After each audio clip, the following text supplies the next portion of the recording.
নির্বাচন করতে দিবে না যদি আপনি অস্ত্র হাতে তুলে নেন। কোনো ক্যাম্পাসে কোনো পলিটিক্স করতে দিত না, এই ছাত্রলীগে ছিল। তো তাদেরকে কে ডেমোক্রেটিক রাইটস দিবে? যারা আইন হাতে তুলে নেওয়ার চেষ্টা করবেন কঠোর হাতে দমন করা হবে। আমাদের চিফ অ্যাডভাইজার বলেছেন যে উনি এটা একসেপ্ট করবেন হচ্ছে তফসিল ঘোষণার সাথে সাথে।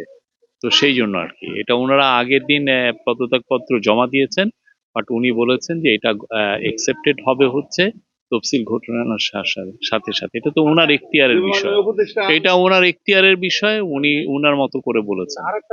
তো আমরা কোনো চান্স দেখি না। বাংলাদেশের মানুষ নির্বাচনের জন্য খুব অধীর আগ্রহে আছে। আপনি যেখানে জানেন, এই যে আমি নড়িয়াতে আসছি, আমি সব জায়গায় ব্যানার পোস্টারে আমি দেখলাম সয়লাভ হয়ে গেছে। মানুষ 15.5 বছর স্বৈরাচারের 15.5 বছর একটা ভালো ইলেকশন পায়নি। তো মানুষ একটা ভালো ইলেকশন চায়। তো সেই জন্য সবাই ওয়েট করছে। আর যারা পতিত স্বৈরাচারের যে পার্টি, তারাই নিজেদেরকে নির্বাচন থেকে আউট করে দিয়েছে। একটা পলিটিক্যাল পার্টির মেন আইডেন্টিটি হচ্ছে সে প্রোটেস্ট করবে হচ্ছে পিসফুলি, শান্তিপূর্ণভাবে। তো তারা কি করেছে? তারা পিসফুলি এটা না করে তারা তাদের সরকার এবং তাদের কর্মীরা সবাই রাইফেল পিস্তল নিয়ে নেমেছে বাচ্চা বাচ্চা ছেলেদেরকে খুন করার। এটা নেশায় মত্ত হয়ে গিয়েছিল। তারা ভেবেছিল যে আমরা অনেক লোককে খুন করলে এরা একদম একবারে 15 বছর চুপ ছিল, আরো 15 বছর চুপ থাকবে। কিন্তু পুরো জাতি যে জেগে গিয়েছিল সেটা তাদের খেয়াল ছিল না। এখন ওরা নিজেদেরকে আউট করে দিয়েছে।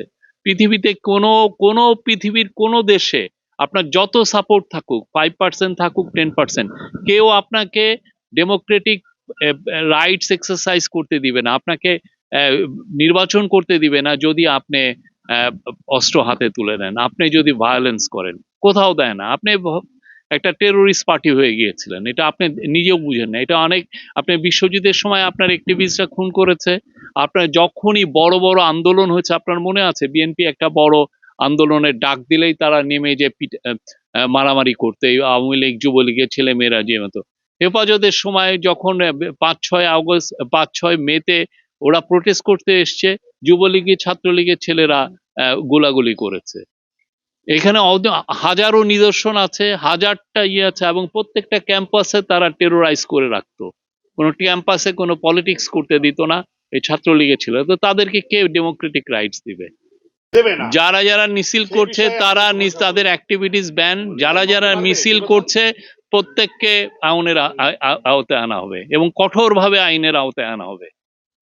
এই ব্যাপারে কোনো ছাড় দেওয়া হবে না, কোনো আসতে পারবে না, কোনো নির্বাচনে আসার কোনো প্রশ্নই উঠে না। নির্বাচন কমিশনের অনেকগুলো নিয়ম আছে, কোনো কিছুই চ্যালেঞ্জ না। বাংলাদেশের মানুষ নির্বাচনের জন্য অধীর আগ্রহে আছে, কোনো ধরনের কোনো চ্যালেঞ্জ কিছু না, কোনো ধরনের। আর যারা আইন শৃঙ্খলা অবনতি করার চেষ্টা করবে, আপনারা দেখেছেন কালকে আমরা কয়েকজনকে অ্যারেস্ট করা হয়েছে। যারা এটা করবেন, যারা আইন হাতে তুলে নেওয়ার চেষ্টা করবেন, কঠোর হাতে দমন করা হবে।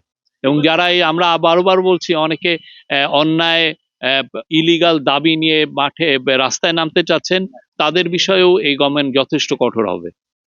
আর আপনি জানেন কালকে সচিবালয়ে 11 জনকে অ্যারেস্ট করা হয়েছে। যারা যারা এই যে ইয়েতে এই অন্যায় আনলফুল অ্যাক্টিভিটিসে জড়িত ছিল, রংফুল কনফাইনমেন্টে ছিল, যারা সন্ত্রাসী কাজে জড়িত ছিল এবং ডিএমপি অ্যাক্টস যারা ভায়োলেট করেছেন, তাদের সবাইকেই আইনের আওতায় আনা হবে। আমরা সবাইকে আহ্বান করছি, যারাই ভালো অর্গানাইজেশন, যাদের রেপুটেশন আছে ইন্টারন্যাশনালি ইলেকশন অবজারভেশন করার, যাদের রেপুটেশনে, তাদেরকে আমরা আহ্বান করছি। তারা অনেকে আসছেন। আপনি জানেন ইউরোপিয়ান ইউনিয়ন আমাদের খুব ভালো বন্ধু, একটা পার্টনার। তারা একটা বড় একটা ইলেকশন কমিশন অবজারভার টিম পাঠাচ্ছেন। আমরা এর আগেও বলেছি, ইনশাল্লাহ পৃথিবীর কোনো শক্তি নাই এই নির্বাচনকে ডিসরাপ্ট করার মতো, কোনো শক্তি নাই ইনশাল্লাহ।